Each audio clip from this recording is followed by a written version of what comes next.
साम्राज्य न्यूज, सामान्यांचा असामान्य आवाज।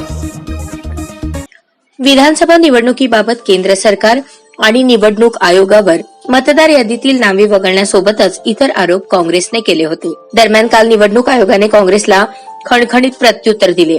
निवडणूक आयोगाने सांगितले की पक्षाने मागितलेली सर्व माहिती आणि महाराष्ट्रातील प्रत्येक मतदारसंघातील मतदारांशी संबंधित फॉर्म 20 महाराष्ट्र निवडणूक आयोगाच्या वेबसाईटवर उपलब्ध आहे, ते डाउनलोड केले जाऊ शकते।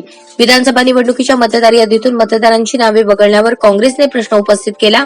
काँग्रेसच्या तक्रारीत म्हटले आहे, महाराष्ट्रातील लोकसभा आणि विधानसभा निवडणुकीत मतदार यादीतून 80,391 मतदारांची नावे काढून टाकण्यात आली, म्हणजेच एका विधानसभा मतदारसंघातून सरासरी 2,779 मतदारांची नावे काढून टाकण्यात आली आहेत। काँग्रेसच्या प्रश्नांवर स्पष्टीकरण देताना निवडणूक आयोगाने सांगितले, ज्या मतदारांची नावे वगळण्यात आली आहेत त्यांच्यासाठी ही संपूर्ण प्रक्रिया करण्यात आली आहे।